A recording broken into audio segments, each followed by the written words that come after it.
We had an idea, well, you know, Take Off Your Pants and Jacket was obviously the one that won for the title, but we had an idea of putting a big bear on the cover and calling it Genital Ben. We thought that would be funny. I was partial to Vasectomy, Vasecto You, and then that led on to Colostomy, Colosto You, and like a whole bunch of other ones.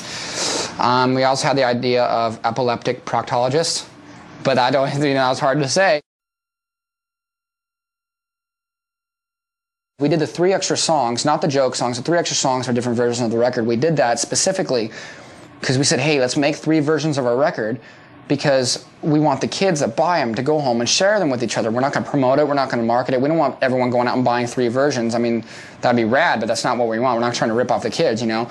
But the label really wanted to market, oh, 3 versions, buy all 3 and all this stuff. And we're like, no, we're not going to do that. That's lame. And that's like, you're trying to suck money out of the kids. And we had these big arguments with that. And we had a fight to even do it.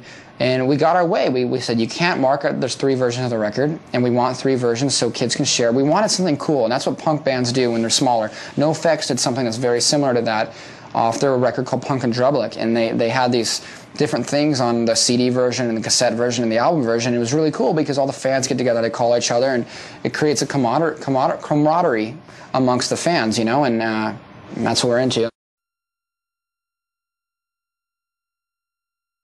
We've always done the same thing making records. We've always like told a label to leave us alone and just go in and do what we do best, and that's I think at least for our band and our type of music, we have a really good meter of what sucks and we think sucks and what isn't.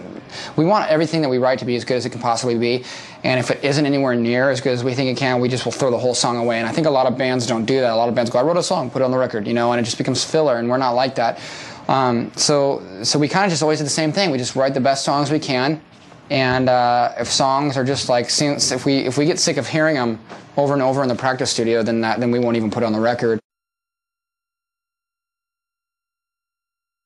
The best thing about our band, which is, I'm going to give you 2 things that are kind of not really the same, but one is that we are really good friends and we get along really well and we have a great line of communication. We don't fight, we're not assholes to each other, and we respect each other, we respect each other's privacy, and the best thing is just the communication because we're all good friends. And we say, hey, you know, I feel strongly about this because of this, and vice versa.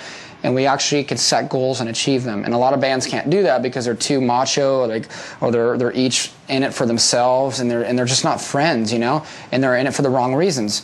And the second thing is I feel that there's nothing in this world that we can't accomplish. I feel like with the 2 guys in my band, we can write any kind of music we want and will. And I think our best record is yet to come. And I think that. Yeah, you know, we do our pop punk thing, but it's just growing and growing, and there's just, I don't think there's any end to what we can really accomplish as musicians. We've been pantsing people a lot lately. Mark actually went to Newfound Glory, this band opening for us, and the drummer was standing there talking to 3 girls, and he just pantsed them. He said he didn't mean to, but, you know, the underwear came down too. But I guess Cyrus just picked up his pants and just looked at him just like, thanks, dude, like super bummed, like not even laughing at all. And everyone's laughing, and Mark's like, dude, and like he just walked away just feeling like an asshole, you know, and that's always funny. But pantsing people is always funny. The other day, the guitarist in Newfound fell asleep on my bus, and I woke him up with a bunch of hot mustard in his mouth. That's kind of funny, because when people sleep with their mouth open, like this, you just put a little mustard in there, and they wake up. It's kind of funny. I don't know. We do a lot of weird stuff. We have this guy that comes around and films for our internet website, and we're doing this big German photo shoot. And they have naked people in their magazine, so we told our friend, his name's Cheetah. We go, Cheetah, we'll pay you $600 if you get completely naked and do it for this photo shoot. And he's like, what's it for? I don't know, they'll put it in the magazine. He's all right. So he gets naked, and he's sitting there, and he's doing it, you know, penis everywhere, you know, and he's acting like he's surfing and stuff. So we take all of his clothes, and we throw it out, and we hide it from him. So he's running around, and we have our big Samoan gangster bodyguard grab him and throw him out in the street. He's bummed. And the whole time I grab his camera, and I videotape it, and I take the tape out of it, hand it to one of our other techs, and he goes and dubs it. Like, this is all within like 45 minutes. He comes back with 8 copies of this thing of him just naked in front of a camera. And to this day, he's still trying to find the tapes. We have them out already. We're trying to make a thing for our website. Go, this is the guy that does our website, and maybe put it on our video.